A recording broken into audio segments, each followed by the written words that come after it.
Welcome to those of you who are joining the Green Entrepreneurship Workshop. We are going to wait just a minute or two to let people make sure that they're connected and a part of the process. So we will start at about 2 minutes after the hour.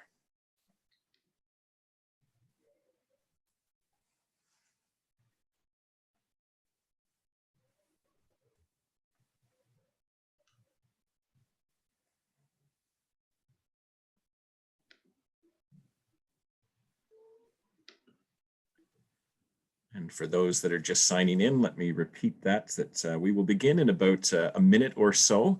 We just want to give a couple of minutes at the start to make sure that everybody gets connected and can test their audio settings. So we'll begin very shortly.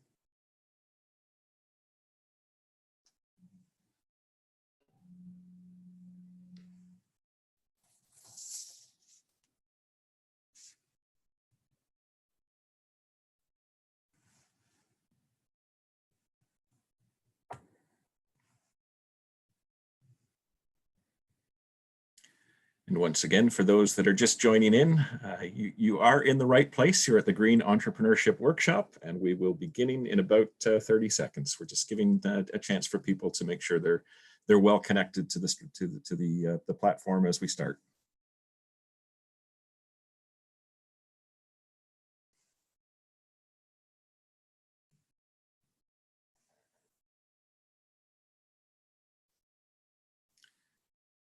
Excellent. And with that, I think we will get underway. As I've been saying, welcome to the Green Entrepreneurship Online Workshop Series. This is the second week of our 6-week series on the topic of how to start a green business. My name is Brock Dickinson. I'm the entrepreneur in residence with the Faculty of Environment at the University of Waterloo. And I'll be turning things over to the full program just shortly. But before we begin, we do have a couple of details that we wanted to work through. First, we would suggest that if you would like, you can select a language to hear the entire session in French or English or Spanish. To decide or to select one of these languages, go to the bottom of your screen to the interpretation icon. And when you click that icon, you'll see a choice of any of those 3 languages. Select the one that you would like to listen in, and then click into that icon again and mute the original channel. That will allow you to hear all of the content today in the language of your preference.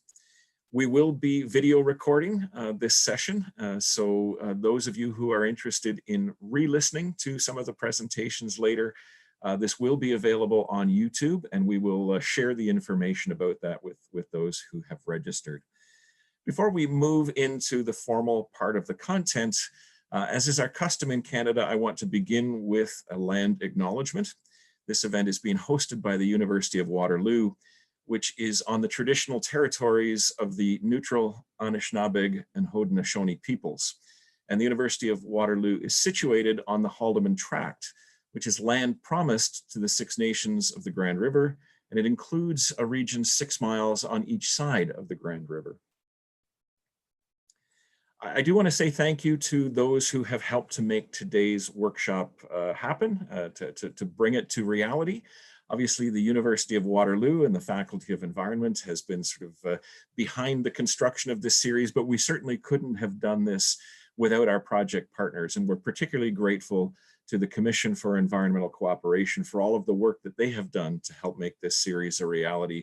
And they are the backbone of today's presentation, providing technical support and translation, and working with us to ensure that people know about this great series of opportunities that we're presenting. I'd also like to thank the EcoInnovation Network, a collection of 8 universities across North America that is working together on green innovation issues. And we've had their cooperation and support through the entire planning and delivery of this series of workshops. And you will hear from some of the members of this network in today's session as well. I also want to acknowledge for our American participants that this is election day, and we're not going to get political here, but we will say if you haven't yet had the chance to get out and vote, your neighbors in Mexico and Canada are hoping that you'll do that after the close of the session. And that we hope you'll make time to take that into account over the course of the day. And finally, I'm going to turn things over now to our MC for today's event. And it's my pleasure to introduce somebody that I've been working with very closely for the last couple of months and who has been doing a fantastic job in exploring issues related to entrepreneurship and environment. Demi Ojomu is a fourth-year urban and regional planning student at the University of Waterloo with research interests in policy planning for urban development, as well as planning for ecotourism. She's previously worked in customer relations for a manufacturing company, but has also worked in land use planning and consulting in West Africa and in rural sustainability research in Northern Canada. She's currently the co-op student with the Entrepreneurship and Environment Office at the University of Waterloo, and I'm pleased to turn things over to Demi for the rest of the afternoon. Thank you, Brock, and welcome everyone to the second session in a series of 6 workshops focused on the topic of green entrepreneurship. These workshops have been developed by the University of Waterloo's Entrepreneurship and Environment Office with support from the Commission for Environment. I'm sorry, she's having problems with her microphone. Can everyone hear me? Yes. I'm sorry, Demi, interpreters are hearing you with a lot of feedback. I don't know if you had headphones or a headphone that you could use. We're hearing a lot of background noise and a lot of interference when you speak. I will grab some headphones. Thank you. And just while Demi is doing that, maybe I'll remind people about the translation function. So again, at the bottom of your screen, it's the interpretation icon. If you click on that icon, you can select your preferred language of English, French, or Spanish, and then click it again to mute the original channel. And that will allow you to listen to the entire presentation without multiple languages overlapping and in the language of your preference. And just while Demi's getting set up there, I'll say that later on, we're going to move into a question and answer session with all 3 of our presenters. And at that time, you'll be able to use the Q&A function. So there is a chat function that some of you may be able to see in which you can kind of post comments with other participants. But to pose questions to the presenters, we'd suggest that you use that Q&A function.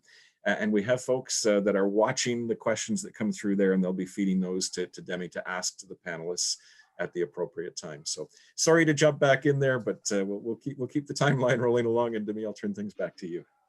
Okay, I hope everyone can hear me now.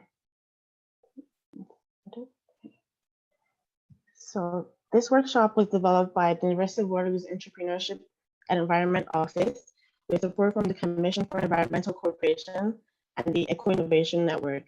It's designed for youth, students, and entrepreneurs from across Canada, the United States, and Mexico. However, we've had more than 600 participants who have registered from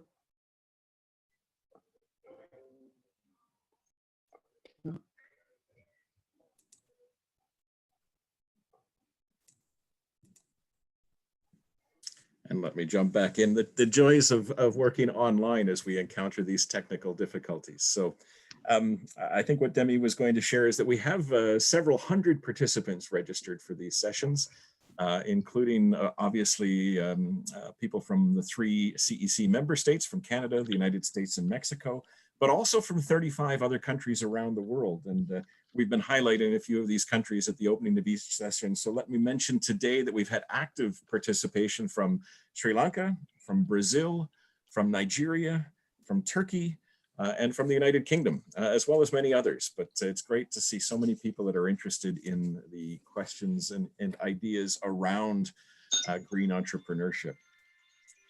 I'll keep moving on until Demi hits the appropriate sweet spot with the technology. But I'm back, Brock. Oh, perfect. Then I'll turn things back to you, Demi. Okay, so I will be introducing today's speakers. There are 3 speakers lined up for today, and they will be giving 15 minutes presentations on how to start a green business.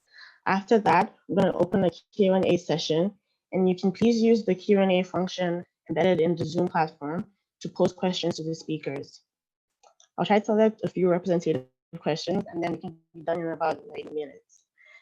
So I'm going to introduce our first speaker for today, who is Adriann Knight. Adriann Knight is a proud graduate of Niagara College, Canada, and is a current student of the Masters of Economic Development and Innovation program at the University of Waterloo.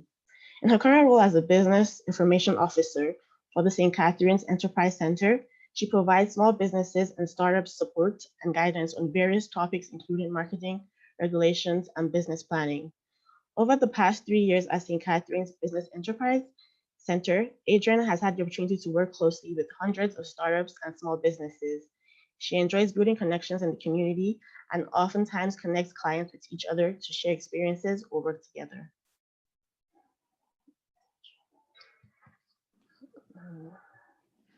Thank you, Demi, for that kind introduction. May I share my screen to begin? Yes, please. Thank you.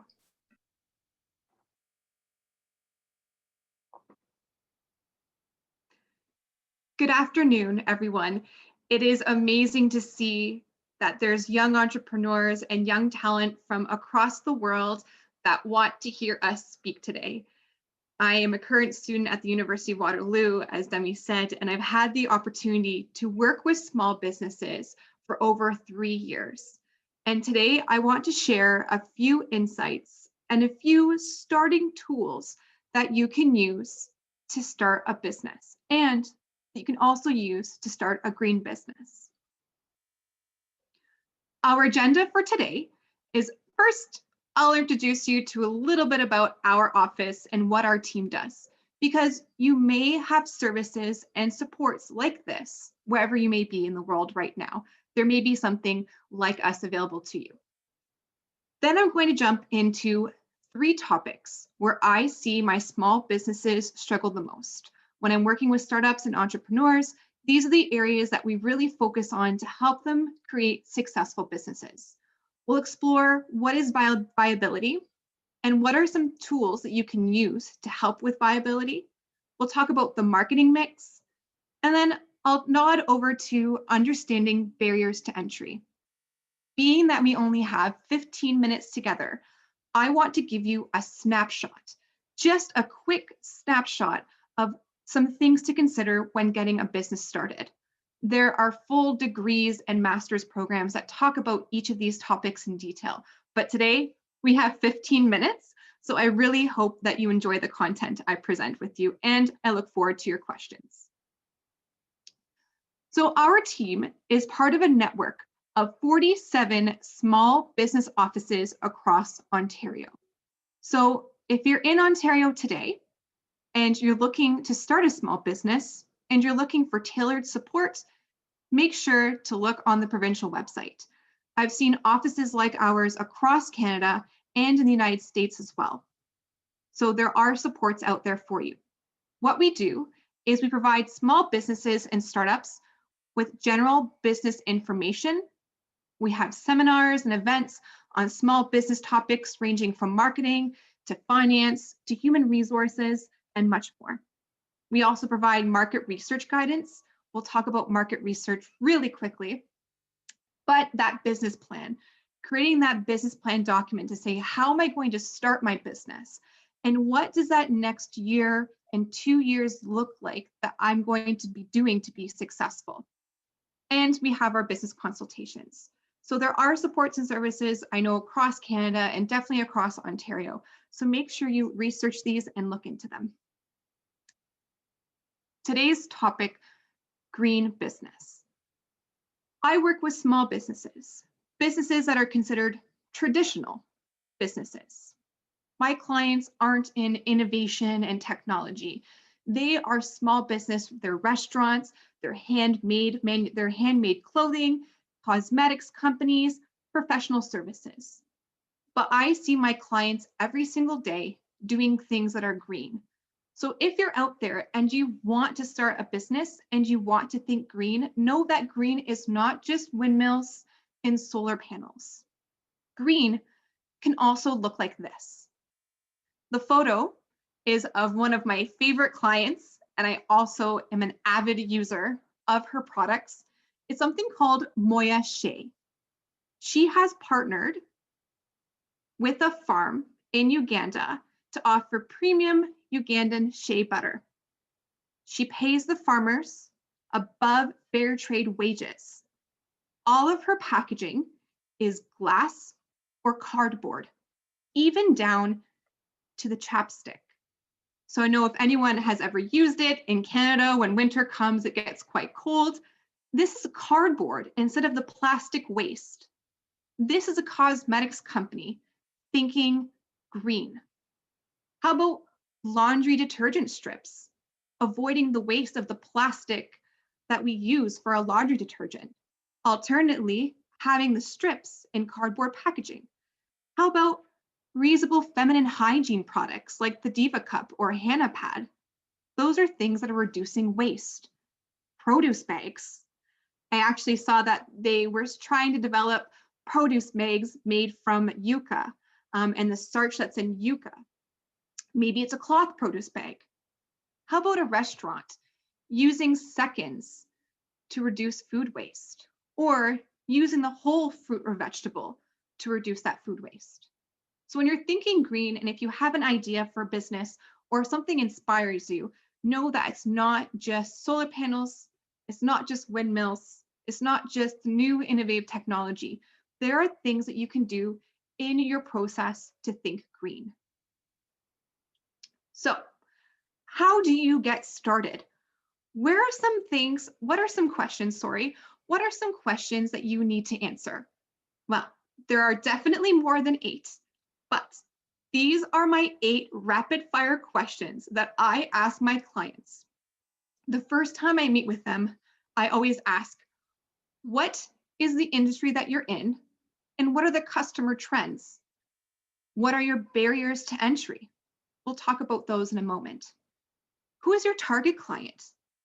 Hint, your target client is not everyone, but who is your target client? Who wants to buy this product?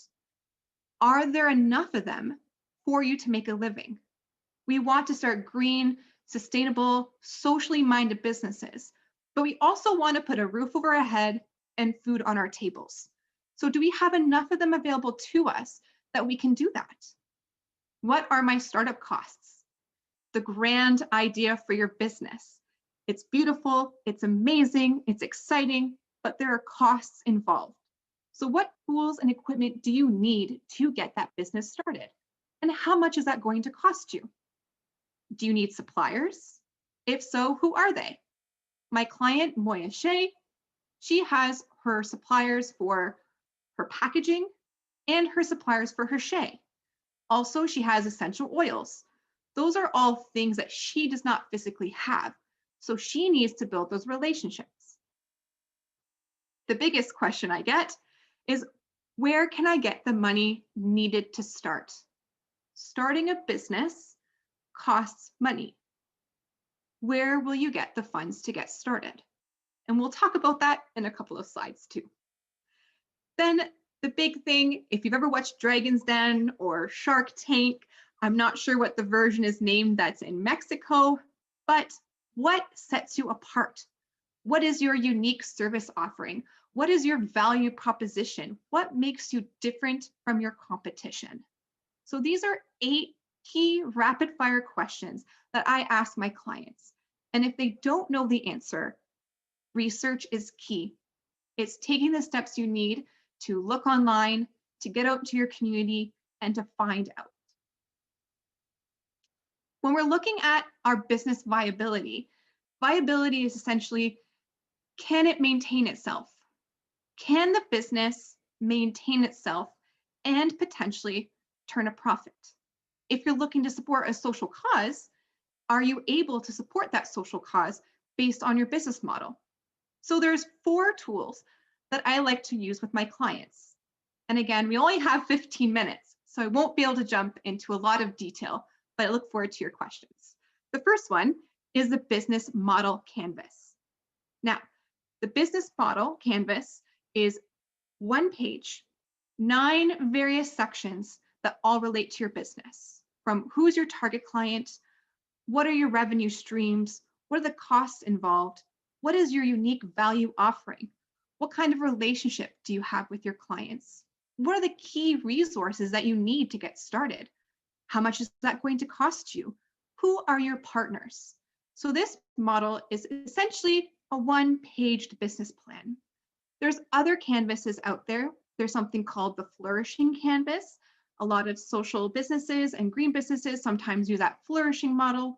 It looks at more areas of the business versus just 9 stepping stones. And then there's the lean model canvas. That doesn't look at 9, it looks at more like 5. But this tool, if you have the opportunity to research it and look it up, is a really good starting point to help you lay out your idea. It is my favorite tool, and I love using it with my entrepreneurs. Every time they walk in the door and say, I have an idea, I say, here's the business model canvas, let's work through it together. Another tool to help you assess the viability of your business or of your idea is something called a break-even analysis. So this essentially says, at what point do my sales and my expenses equal 0? Because I know that at that point, I have the minimum threshold of sales I need to make each month to pay for my business expenses, because running a business costs money. So you don't know that you can make those expenses.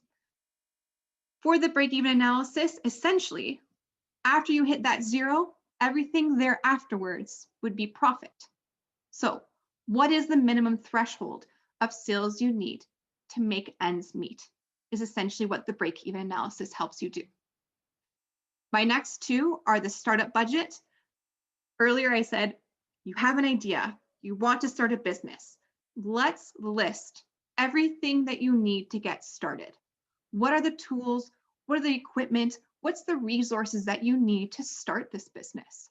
How much is that going to cost you? So that startup budget is your starting point to say, okay, if I'm using my savings or if I need a loan, this is how much money I need to make it happen. The cash flow forecast usually goes hand in hand with the startup budget. This looks at your monthly output and input for the business. So essentially you're saying, this is your hypothetical sales that you will make each month, and then looking at your expenses for each month. You hope that in the sales forecast, you're not in the negative or 0, because that means that you don't have enough cash in the business to make those ends meet. The last one is something called a SWOT analysis. There's something you can also use called a PEST analysis, or PEST analysis, but I'll talk quickly about the SWOT. So this is your strengths, your weaknesses, your opportunities, and your threats. You can do this for your business. So you want to say, what am I really good at? What is our business good at? Weaknesses, where can we make improvements? Are there things that we're doing now that maybe aren't green or aren't sustainable or aren't social? Are there ways that we can improve these processes? Opportunities, what's happening in the marketplace? What's changing? What do people want or need? Because that presents an opportunity. The T is for threat. What is happening right now in the market, with my competition, with my business overall, that presents a risk to being viable and to being successful. So these are some 4 tools that I use with my clients, especially when they have an idea and they're looking to evaluate their business idea. This is where I get them to start. Another tool that you can use is something called the marketing mix. Again, there are university degrees all about marketing, but in one slide, I'm going to introduce you to the concept of the marketing mix. First is product, price, place, and promotion. Product. Am I offering something that people want? Do they want it? Am I offering it in the right amount? A lot of the larger companies out there spend a lot of time and money researching how many grams or milliliters should be in a package. Maybe you have professional services that you're offering. Are you going to package it? And the more that people buy, the more they save? Are you charging per hour? So think about the product. Is it something people want? Price. There's 3 ways to look at your price. 1, you can look based just on cost. So I have my coffee mug. I didn't make this coffee mug. I had a manufacturer make it for me, or maybe I made it by hand, but I had to pay money for the materials to make this. Now, let's say this cost me $1 to make based on just the materials alone. One way you can price yourself is by adding a markup. And that markup, if I'm selling it for $5 or even $10, I now have marked up my product and I'm charging that price. The other way that you can look at pricing for your business is based on value. What are people willing to pay based on the value that you're offering? So there is a natural high and low end to the market. Think about coffee. Think about your favorite cafe that you go to, or in Canada, we have Tim Hortons and McDonald's, same thing probably across the United States and Mexico. Maybe you go through the drive-through, or maybe you go to the local cafe. They have a different spectrum of price. And why? So there's a natural low end and a natural high end for your product that people are willing to pay. Where do you fall in that spectrum? Are you on the high end? Are you on the low end? The other thing is place. Where will you be available? Are you in the places that your client is so they know you exist and buy from you? Can they find you?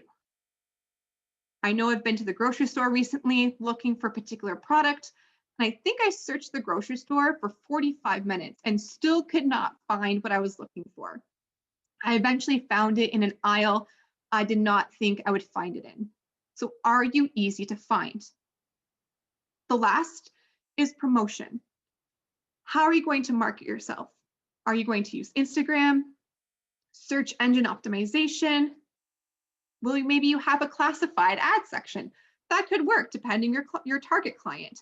So what are the promotional strategies that you're going to use to tell people, hi, I'm here, this is what I'm doing, and this is why you should buy from me? So that's the marketing mix. Our barriers to entry, I think I'm still okay for time. So our barriers to entry, I promised I would talk about these earlier. This is where I see my clients get stuck the most. They have an idea for a business. They want to get it started, but they're not sure what barriers they have. There's a couple more that I'll talk about in the next slide, but the first one is land. This is, do you have office requirements? If you're starting a restaurant, maybe even if you are looking at building that solar panel, you probably need a space to do it out of. So can you do your business from home? Do you need a physical space outside of your business to operate? So these are typical resources for small businesses: land, labor, capital, and your intellectual property. So the first one being land. Do you need a separate space? Labor. Do you need to hire other people to help you with your business? If I'm starting a restaurant, I have a couple of clients that I work with that pay living wages. Their restaurants, they use seconds, and they try to use the whole fruit and vegetable, so there's no waste. To run a restaurant, you need more than one person. So think about your business idea. Can you just run it, or do you need help? Capital. Businesses struggle the most with capital. Access to financing, startup financing, cash flow. Capital is where businesses struggle the most. Do you have the capital available to you to start the business? How much money do you need to get the business started? Because this can be a barrier to entry if you don't have the finances available to you. The last is intellectual property. I am by no means an app developer, a web developer. I'm not an expert in marketing either. But that takes a particular intellectual property. To be a hairstylist, to create those solar panels, to come up with a new product or service takes a specific intellectual property. So do you have the knowledge set in your business? Do you have that experience available to you? If you don't, Who do you need to work with to make that happen? One of my last slides before we finish off is again these barriers to entry. Where I spend a lot of my time with my clients is going over government regulations.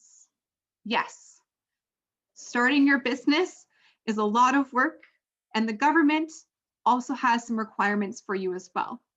Typical regulations across Canada and most likely across the United States and Mexico as well could be something like licensing.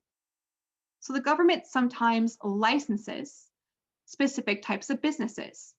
Doctors have licensing requirements, nurses, but even more so. A lot of clients that I work with, if you're a restaurant, manufacturing facility, sometimes the city or the municipality wants that you have a license, and you need to get that license and be approved before you can operate. What about taxation? I'm sure everyone on the call today has sales tax in their countries. So this is a tax that we're paying on goods and services. You are going to start a green, social, sustainable business, but you are starting a business nonetheless. There are tax requirements, such as that sales tax. There's minimum thresholds you have to hit before you start charging those sales tax, but what are they in your country, in your state, or in your province? So knowing and understanding those are important. What about income tax? If you make a profit on your business, the government does want that you're paying into income taxes.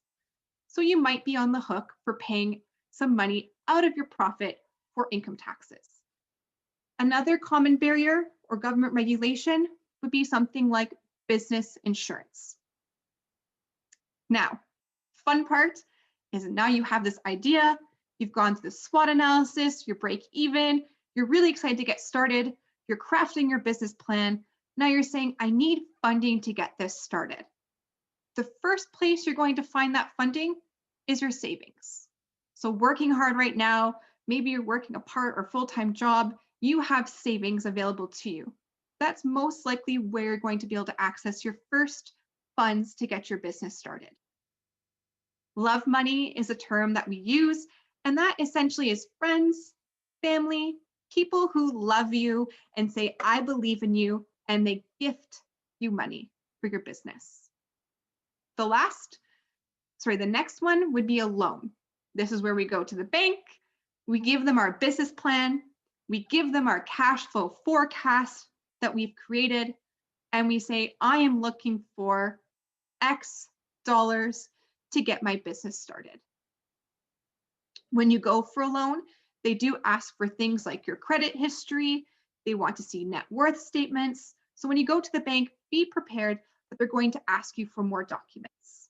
The last, and I really hope that someone on the call one day is able to access, is a grant. Grants do exist for small businesses and startups. Grants do exist for green and innovative businesses. But the eligibility requirements are very specific. A lot of times, in Canada anyways, at that very startup stage, the grants that are available are very limited for business startups. So you're really going to be able to start your business from your savings, from friends and family who love you, from getting that loan, and then maybe one day being able to access a grant. I know that we had 15 minutes to connect. And I know that if you haven't dabbled in business before, or this is not your field of study, I might have just given you a whirlwind of information. But I really hope that you can take this information and that you can mold your business idea, because I would love to see what every single one of you are planning on doing in the future, because I know it's going to be amazing.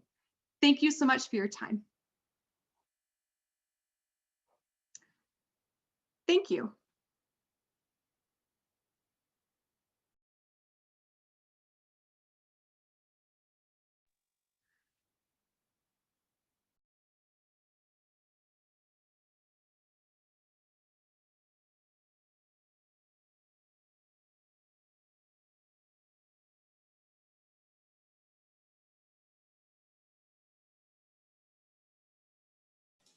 You might be muted, Demi.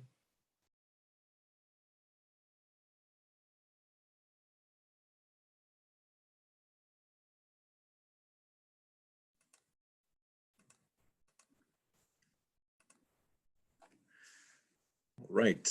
We continue to have some technical difficulties there. If Demi, if you can try to join us again. I know one of the things that's happened is Demi's computer has stopped working, and she has now joined us on her phone. That might mean that she is not in as a presenter on the panel, and so we will continue to roll with the technological challenges as we go, and hopefully this is all rolling smoothly from the audience's perspective. Adrianne, thank you very much for that opening presentation. I'm now going to turn things over to Dr. Klaudia Sanchez at the University of Anahuac in Mexico.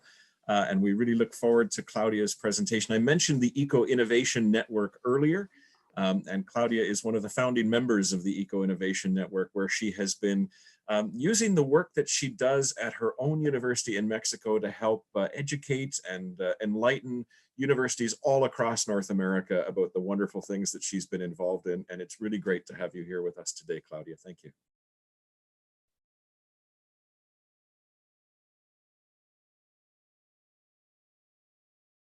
Thank you, everyone. Thank you specifically to the University of Waterloo, Brock, and the CCE. I'm part of EcoInnovation, and congratulations, Ran, for your interesting presentation. I am very happy that you focused, Adrian, in the model to start up a green company, because my idea is much more focused on adding the thinking and the environment around business, green entrepreneur. So to start with, what things do a green entrepreneur or a social entrepreneur need to understand as they start their business?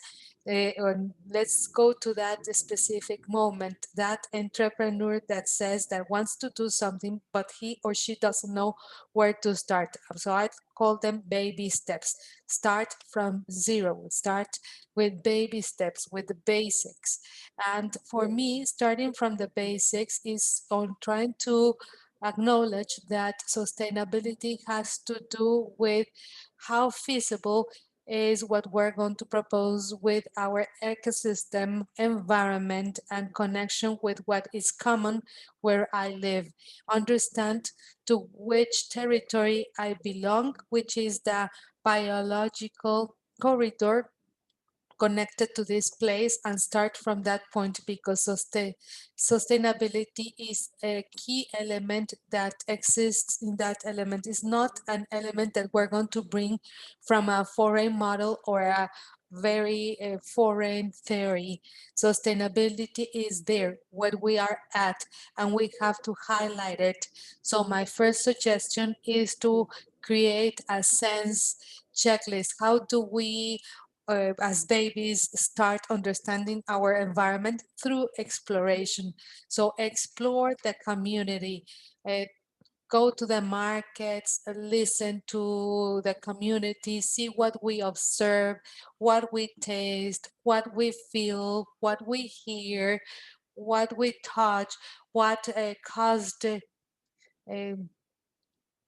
happiness or pleasure, what we didn't like from the surroundings, and what we saw in when we toured the community. Something else that we have to integrate is the cultural element, which these elements will allow us to know what habitats,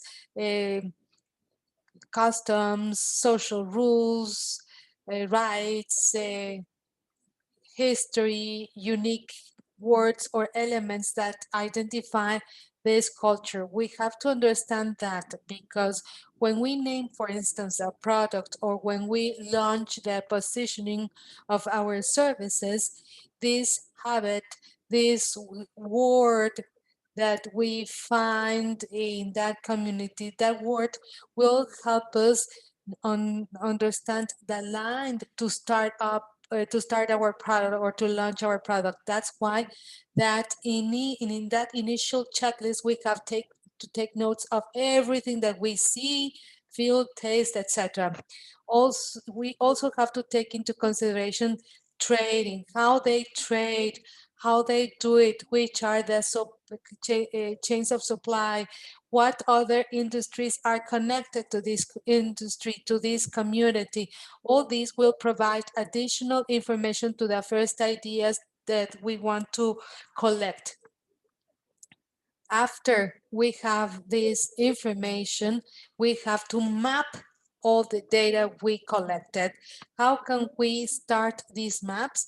First, we have to map the interesting elements that we found in the community. So we have to do this with 2 dimensions. The first dimension will be as an independent product or service that I will create, that I found that nobody has these products or services, and I can trade these products or services. But how can I insert them in a production chain that is already established in that community? It should not, I mean, it should not be completely new, or it doesn't have to be completely new. There are some products or services that will represent a variety of the products and services that are already there. We sometimes take too long to come up with a new product or service, but sometimes our new idea can be inserted into something that is already there, that offers an improvement in terms of sustainability, and that's exactly what we want to detect. In addition, we have to create a map of these elements. Not only should it be a new element, but we're going to integrate natural elements or biodegradable elements. Maybe these communities already use some baskets for some products, but these baskets are made of plastic, or sometimes they can be made of other materials that are much more accessible in that community. And maybe the way we offer a service is not that sustainable because we have to use too much fuel or energy, and we can see ways to save energy or fuel by integrating processes that include less carbon prints or footprints. For instance, we have a product and service through a process that involves a high carbon footprint, we can incorporate the new green model, and we can insert new ways of producing. Not they don't have to be completely new products or services. After this step, I always recommend to create a filter of a chaotic event, or the worst case scenario. Let's say once we incorporate this idea to the community, what could happen, in create a series of worst case scenarios where our ideas can have a destructive or negative impact for the community, so we can take into consideration the material, what this idea can generate. The community is our laboratory where we have all the elements that are participating and collaborating with our new idea, product, or service. And there we can test how green our solution will be and how our solution will contribute to improve the ecosystem, the social and economic aspects of a community, for instance. Then we have to check, as Adriann has mentioned, the entrepreneurial models. There are many. Can share the ones we have developed in the social responsibility department, where we have a system that we have developed. We have started a model that has a much more social model than economic one, and goes through understanding the environment that the entrepreneur needs, which involves having a creative environment that does not restrict him or her. The innovation has to be very open. Or actors involved have to provide have to come from different parts of the society, so we do not get stuck in the technical aspect or in the academic aspect of this new idea, but we have to have this dialogue with common life. We also refer to integrating the social responsibility in three different dimensions, the social, economic, and environmental aspects. And something very important is to accompany all the processes with the entrepreneur. And we sometimes give a business model to the entrepreneur to get on board with this process, like if the entrepreneur was in any type of business, but the entrepreneur needs to be accompanied through this model, so he or she can envision the model of change. This, we need to accompany the entrepreneur to tell him or her when and how to have constructive critics to certain parts of the process. We need to observe the trends that we see in our business model, our product, and our product depending on the industry where we want to launch the service or product. Look at the food trends, for instance, or look at the logistics service trend or delivery sector trend. These are things that have to be taken into consideration during this stage. And also the new opportunities in marketing. While going through this pandemic, we have increased the, the electronic commerce, and we can see a great variety and a very interesting convergence in this type of models. Finally, I would like to answer the question that some entrepreneurs have asked me. Do we have to give more do we have to prioritize social aspects or economic aspects or environmental?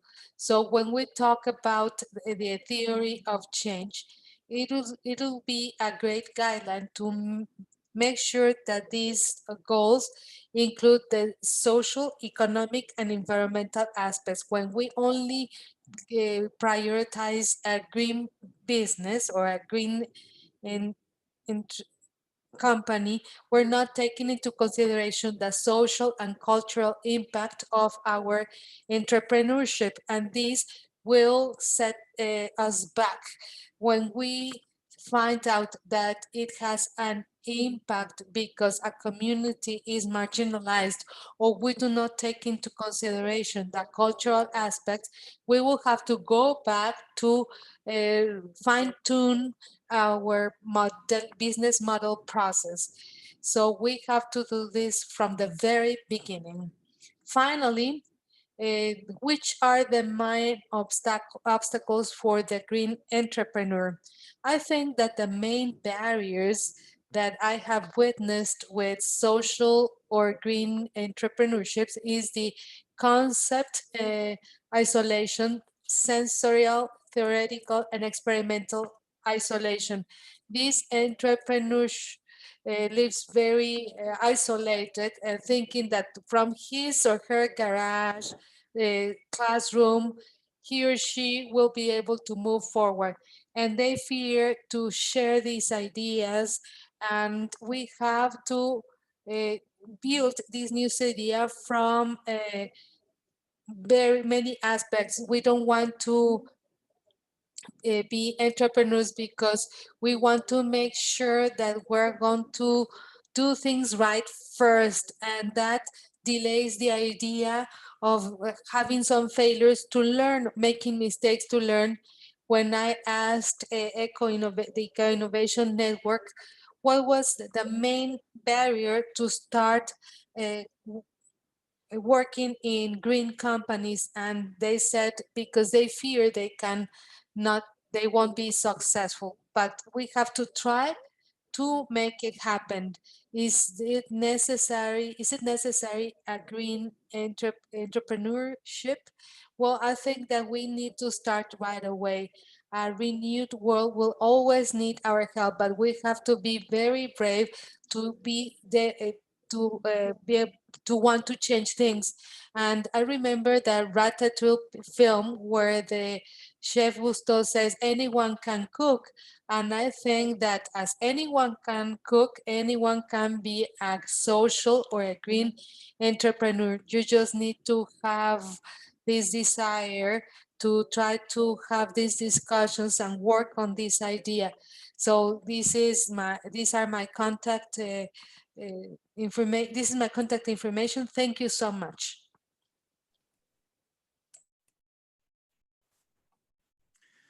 Thank you very much, Claudia. That was an excellent presentation and raised some very important issues around this field of green, sustainable social entrepreneurship. And we look forward to coming back to you during the question session as well.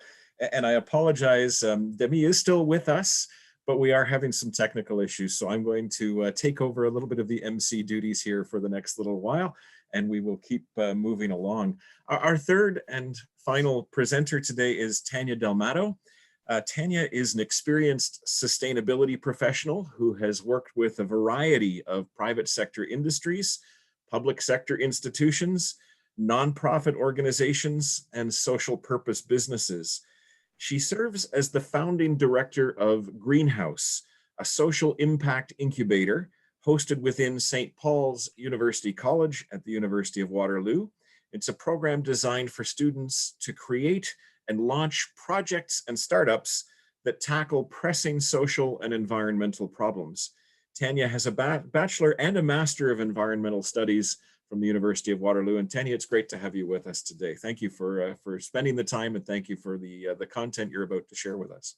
Great. Well, it's a pleasure to be here, and just like to also thank my my panelists and the topics that they've covered. I think you'll find that all three of us share different aspects and angles to consider here. So let me just get my slides up. And there we go. All right. Can everybody see that okay? I'm going to assume so. You will have to share the other screen. We are seeing the presenter view. Oh, okay. And you don't want a sneak peek, I'm sure. Let me just see here. The slideshow. There we go.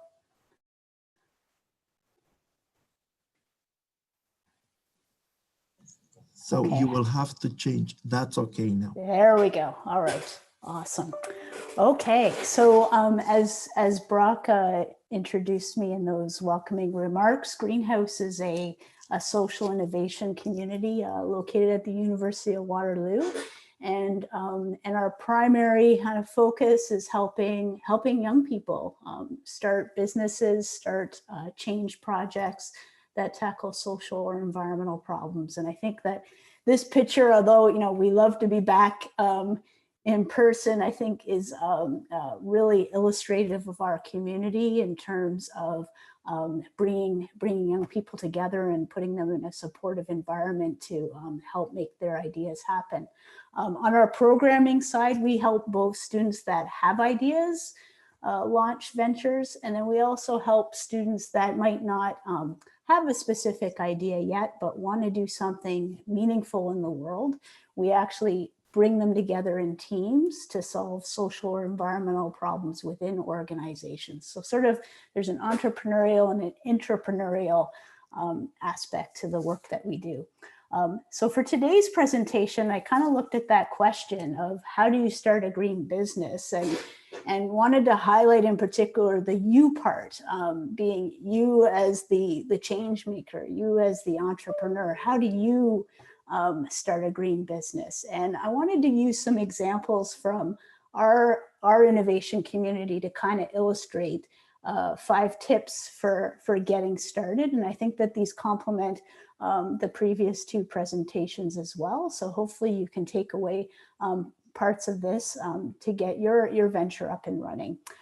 Just to kind of give you a high level of what these ventures are about, Egg Planter, that purple logo up there at the top, they're a venture that looks at supporting homeowners in actually growing food within their own backyards, and they have a technology and a planning tool to do that. Preceding that, Divina right underneath is a company that promotes and specifically targets consumers that are looking for more fair trade, sustainable clothing, and kind of curates options there. The Toy Exchange Club, it is sort of how it sounds. It's for parents that are looking to, rather than purchase toys, actually be part of a sharing program in which they have a membership and they're sharing toys as the child kind of develops through, you know, from birth to like age 3, kind of that age range. Clear the Air is a more of a nonprofit venture, actually, that looks at mobilizing and empowering young people to take meaningful action on climate change. Food Not Waste kind of tackles the issue of food waste and food insecurity. And lastly, Green Bricks looks specifically at plastic waste and how can we use that material to build more sustainable housing, and specifically in countries in South America. So those are the examples that I'm going to pull upon today for the 5 tips for getting started.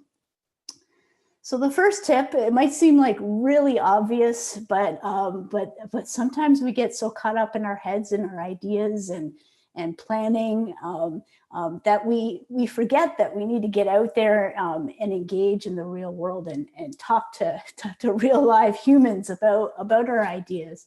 And so what I wanted to sort of highlight in this tip in particular is also the way in which we engage with people. You know, often we will come up to different folks and say, hey, what do you think about, you know, if this product or service existed, would you end up buying it? And sort of we tend to kind of gravitate into those sort of questions, and they are very kind of hypothetical in a way, right? In that they don't speak specifically to what that individual's current lived reality is. And so being mindful of how we go about framing our questions in those sort of early days of customer discovery, and trying to understand what are folks' lived experience, current realities, frustrations, pain points, gaps that they're currently experiencing, because that information is definitely a little more informative than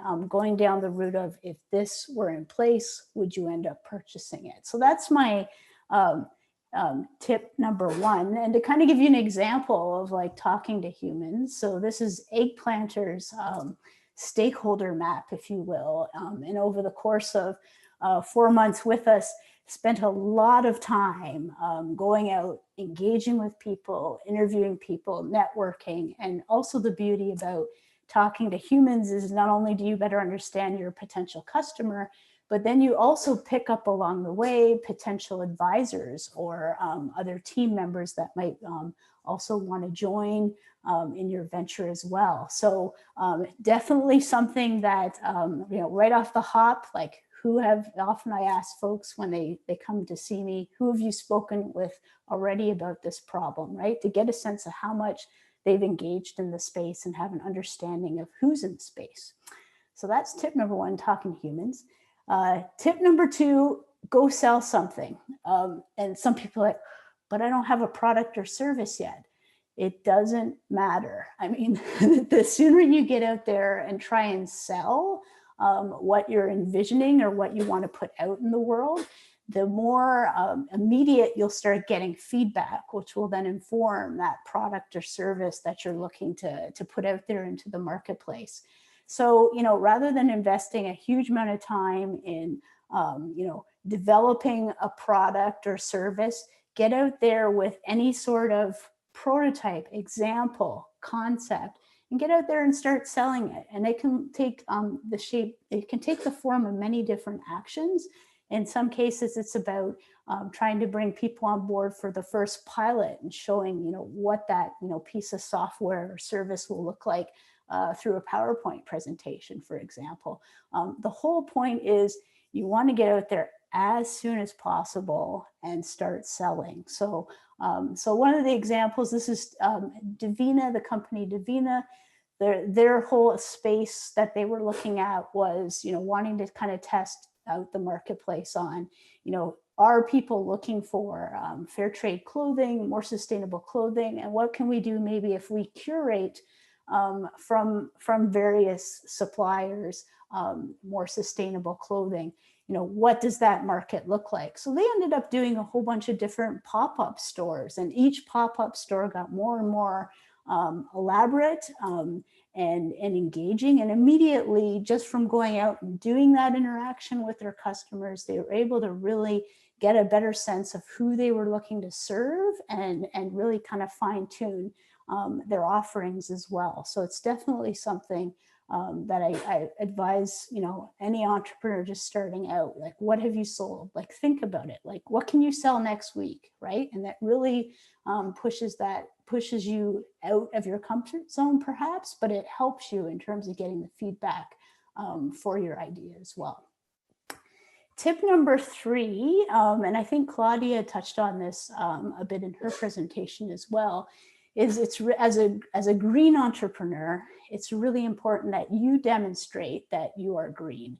So just by the nature of embracing that label of being a green business, you're putting yourself and your company out there to say, you know what, we aspire to be of a higher standard, right? Pick us over the conventional option. So as a result, you're going to get, and rightly so, a greater level of kind of critique or analysis on what you're doing. So you want to make sure that you are in fact practicing what you're preaching, right? And making sure that you're doing best to be as sustainable or as green as possible. And part of this as well is you don't necessarily have to be perfect at this either.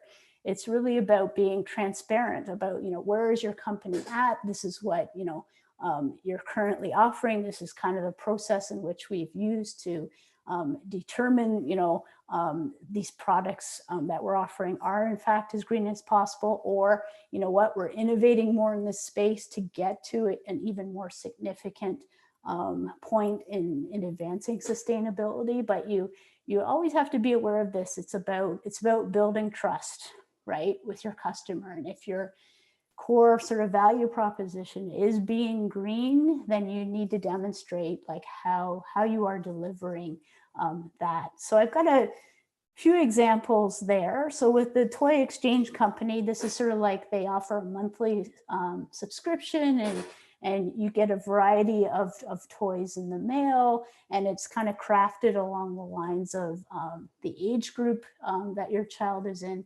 On their website, they very clearly articulate, because one of their core values is also offering toys that don't have the the plastics or the toxic chemicals in them. So they do a lot of work on being very transparent about how they go about curating these items and what sort of screeners they use and the relationships that they have and those sorts of things.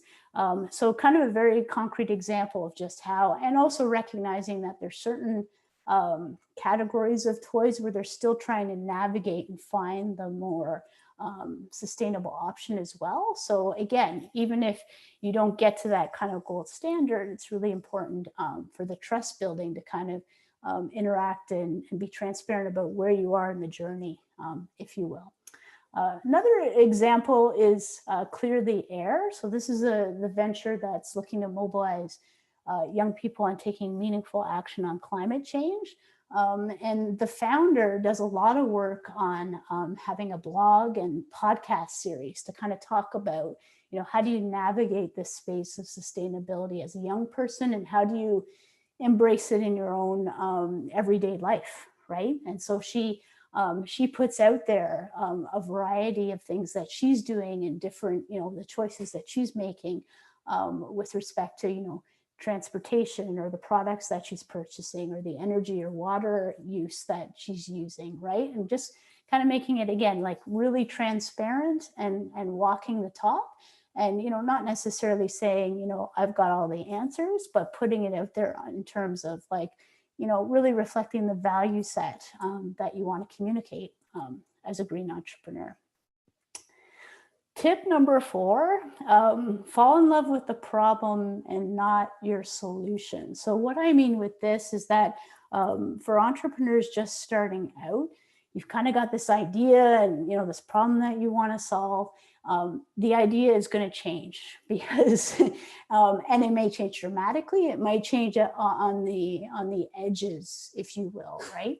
And this is all because as you get out there and start to engage with your audience and your target customer, you might unpack something like, oh, you know what, there's already activities in this space. And rather than duplicate that, I see that there's this other gap that's not being filled, right? So it's still trying to solve that, that environmental challenge that you're passionate about, but maybe it's done, what you're offering, it's done in a different way. So it adds value to what's already there. So I often say this to the students and young entrepreneurs that we support. And the other part to this too is that it's really tough being an entrepreneur. So if you're not in love with the problem that you're trying to solve, it's really tough to sustain the energy to kind of see, that's going to be required to make it happen. So you really have to be in love with it as well. So it's also kind of a gut check, right? In terms of, are you on the right path? Are you doing what you're really passionate about as well? So so some example of this is food not waste. So on the left, when Elle was with us starting this venture, really passionate about food waste, also passionate about food insecurity, set up a program that actually was able to identify significant food waste streams coming out of urban farmers markets and redistributed that food, the food that was still usable, to community food programs, and did some great work there. That whole initiative ended up being adopted by a more established local organization. She kind of took a step back from it.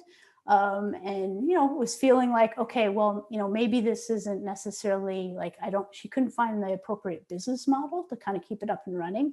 Took a step back, ended up doing a master's program in innovation entrepreneurship, still had that strong burning desire on the food side, and now has a company called El Chef, which is a venture in which he actually teaches folks how to make bread.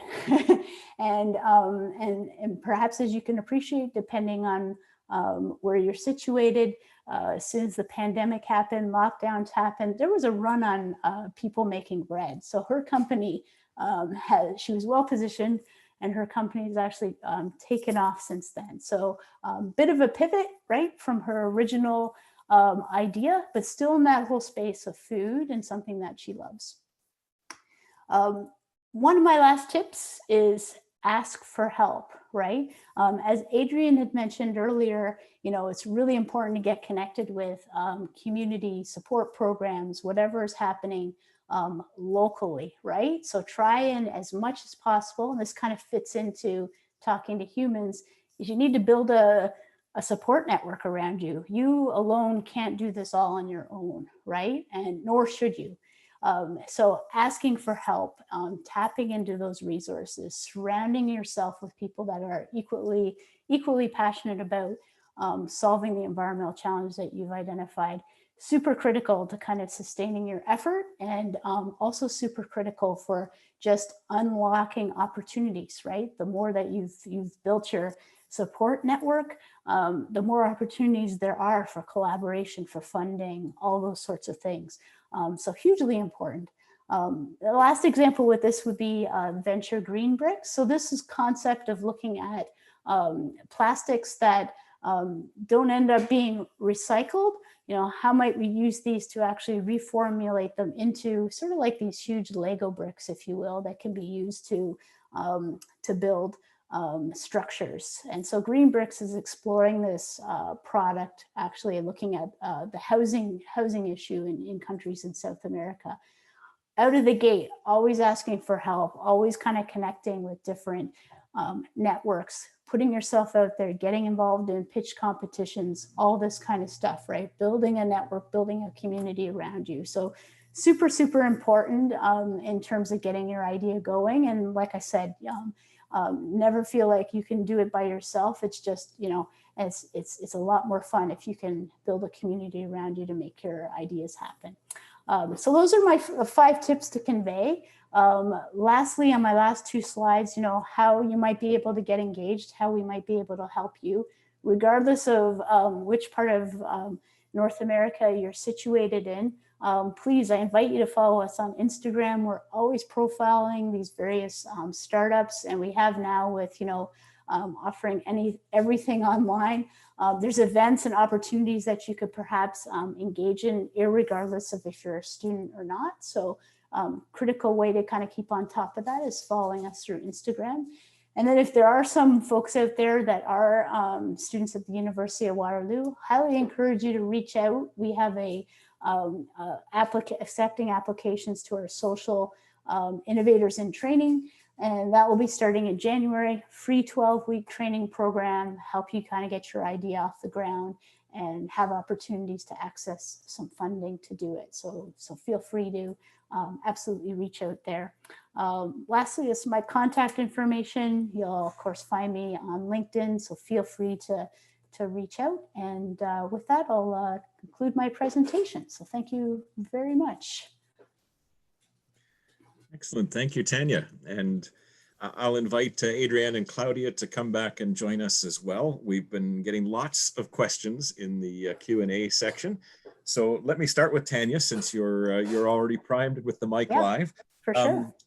Touches on one of your final slides there, but Liju at Simon Fraser University wants to know if you have to be a Waterloo student to get engaged in Greenhouse's programs, and if they were interested, how could they sort of better connect and explore opportunities for getting engaged with Greenhouse? So maybe you could build a little on your final couple of slides there.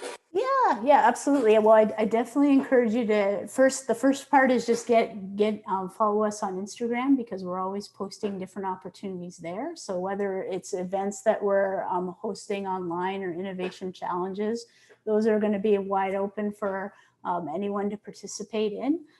In terms of our more in-depth like mentoring and support, obviously being at the University of Waterloo, kind of our primary focus is delivering support to UW students, but always, you know, interested in sort of connecting as well. So if you've got a certain like area of interest or a particular venture in a specific space, and if out of our community we have similar ventures, we can always kind of make those connections, and you can just, you know, formulate some more peers around you, right, that are trying to do some amazing things to make an impact in the environment space. So reach out. That's the first step, is reach out, and then we'll go from there. Excellent. And I have a question for Claudia. This was from Christian, who wants to know about the work that he's doing with a civil society organization that supports vulnerable groups. It's a not-for-profit organization, and he's wondering if you could talk about how some of the ideas you shared relate to groups like his in that not-for-profit space.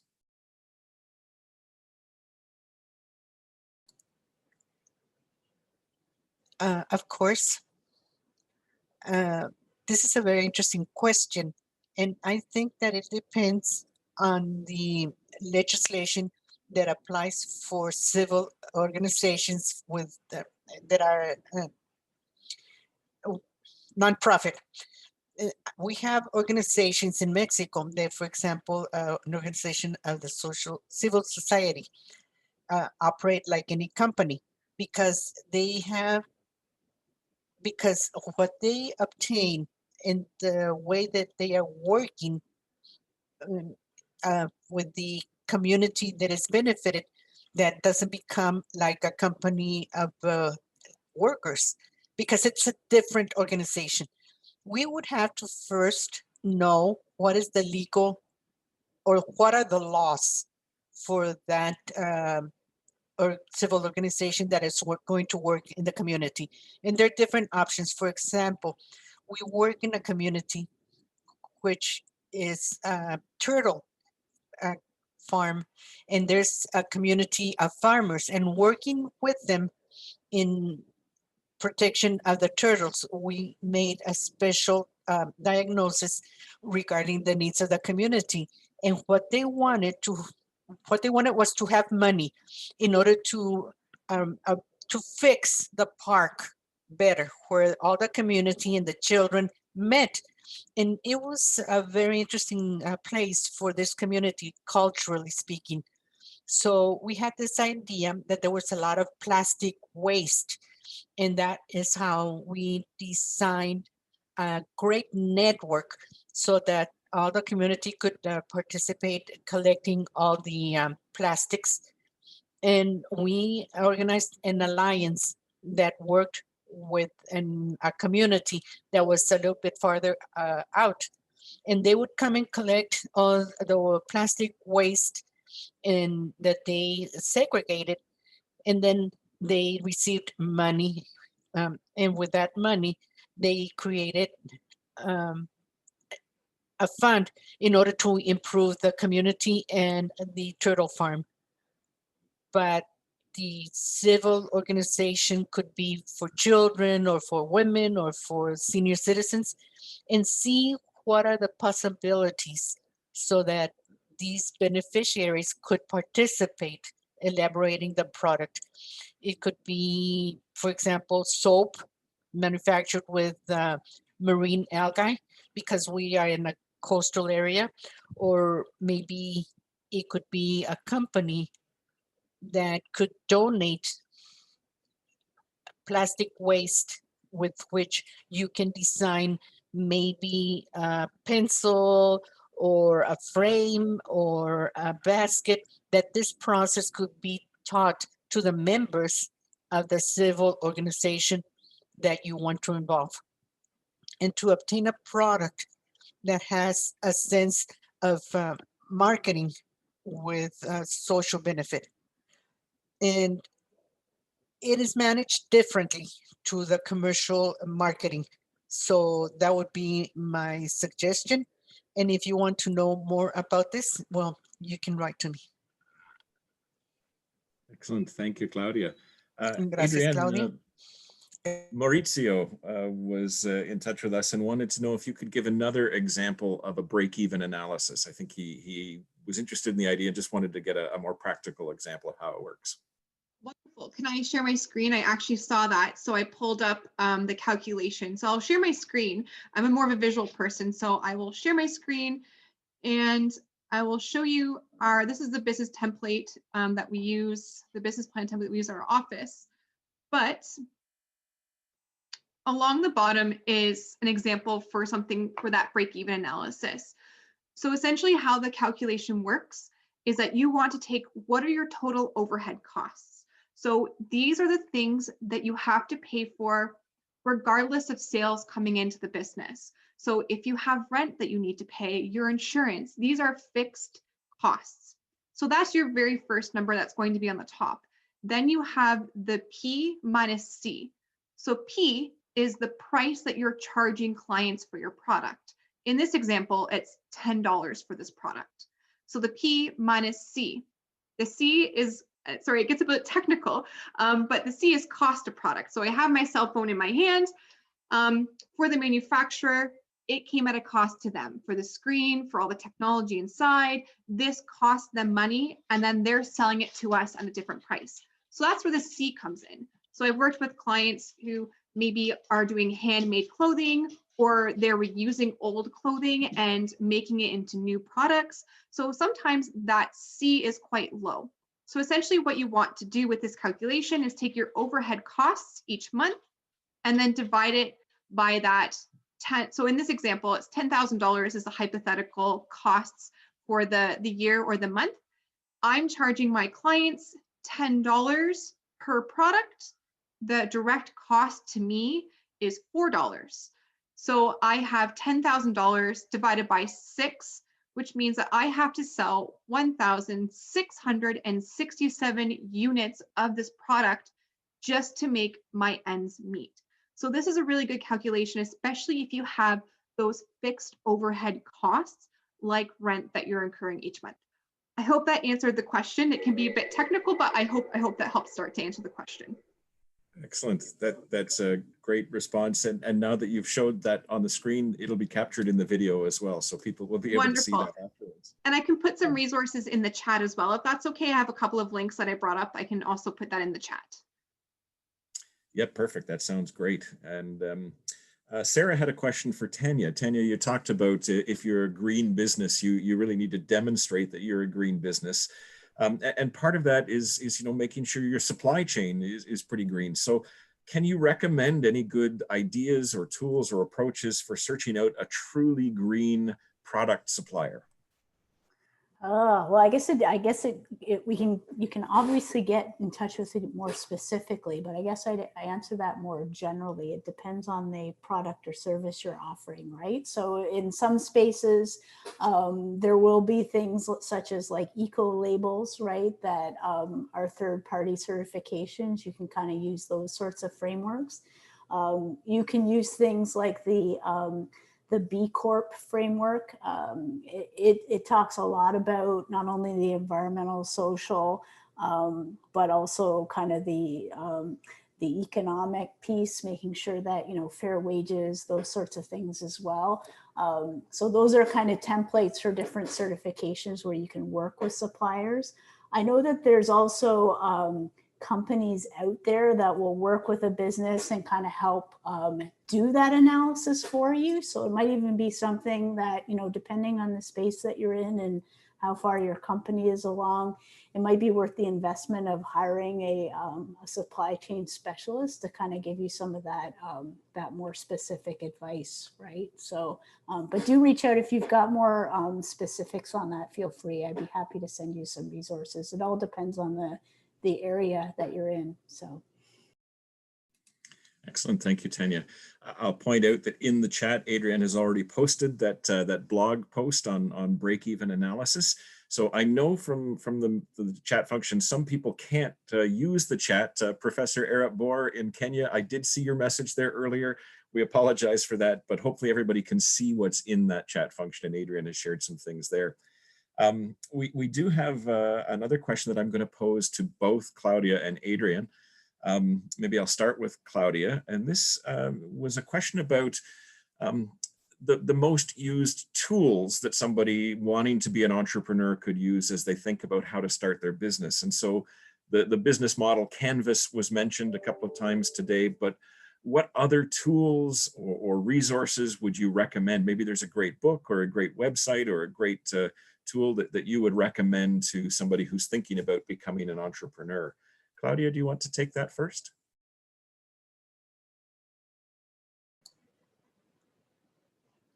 Yes, of course. Well, I think that the business world has developed a lot of theory with regards to how to do commercial entrepreneurship. There are many models, and every day there's one new. And I think that the great summary of all this is that somebody is with us with the theory in order to order the chaos that a businessman can or the entrepreneur can have. Sometimes we feel overwhelmed with all the information of the product, of the market, and the need for financing, everything together, and we don't know which one is the priority. And here I think it's worthwhile to review of what is the status of the beginning that we have. If we already have the marketing information, if we already have financial information, and we already have the product information, then it is worthwhile to look for entrepreneurship model that complements the part that is missing. Everything's going to cover everything, but it's not the same thing to start or to cover entrepreneurship model if we're still lacking information from marketing. So my recommendation would be to see what we have first to start with this game, and from there to go in depth to have all the elements and to see what is the model that is more important. I think Adrianne can tell us which are the models. Thank you. So I know that earlier I spoke about different tools, but Tanya and Claudia have also mentioned it's your network. If you could do one thing today and you're thinking about starting a business, is go to LinkedIn, talk to your friends, talk to your family, talk to other successful entrepreneurs in your space, because they are really excited to see that other people want to break into their field, especially if they're entrepreneurs or green sustainable businesses, social enterprises, not-for-profit organizations, ones that have been established and have been around for a while. They are a good case study because they have been around for a while, which means they're doing something right and sustainable. So if you could do one thing, the business models are great. Knowing your cost structure is great. Understanding your market is important, but talk to people and talk to your network. That would be one of the very first steps that I would do. And then I'll share my screen again because I know that it's recorded so you can capture it. I talked about the business model canvas earlier, but I just pulled up really quickly on Google the Flourishing Business Canvas. So this looks at the environment, society, and economy. So it's a larger canvas that takes that environmental and society and it combines it. So as you're connecting with your network and speaking with people, that tool can help you just brainstorm and jot down ideas. Thank you. Maybe time for one final question. I'll pose this to Tanya, but Uriel in Winnipeg has asked us about the need to kind of balance this sense that you have to do a lot of research and have a lot of things prepared to be a successful entrepreneur versus sometimes you need to jump in and just get started and do something. So how do you suggest that people strike that balance? Yeah, well, you know what? Like, I mean, I'm a lot about action because sometimes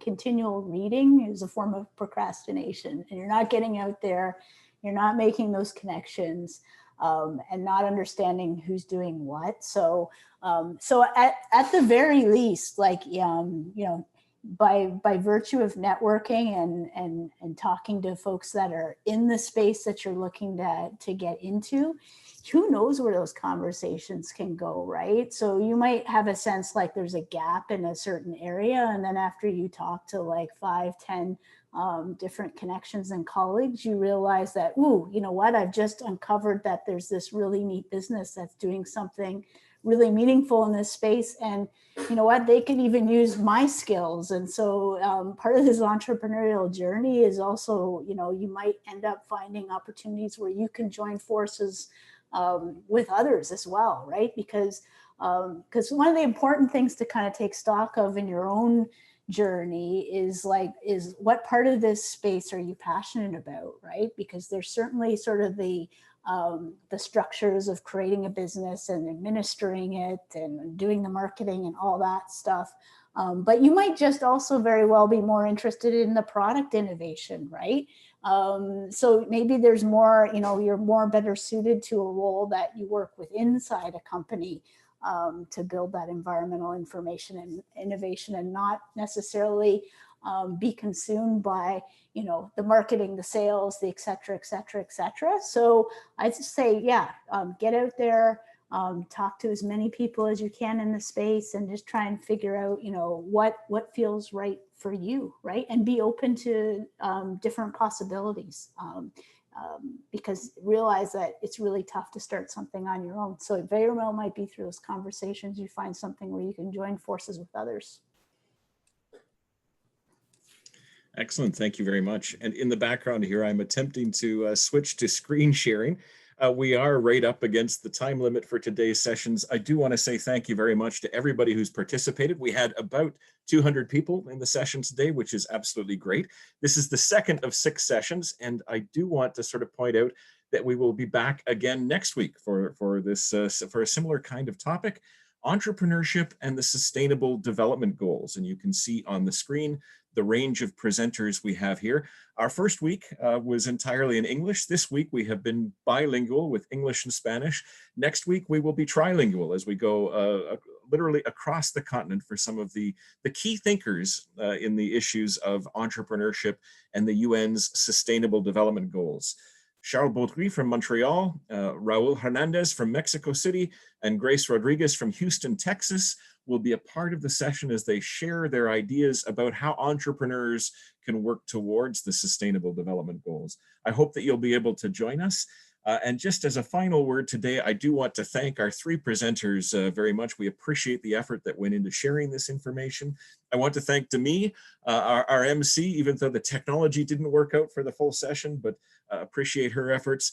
Cesar and the IT team, the technical team at the CEC, to Liliana on the event side, to the translators. We're very grateful for the support that you've given to us today, and we look forward to seeing everybody again next week. Thanks very much and have a great week.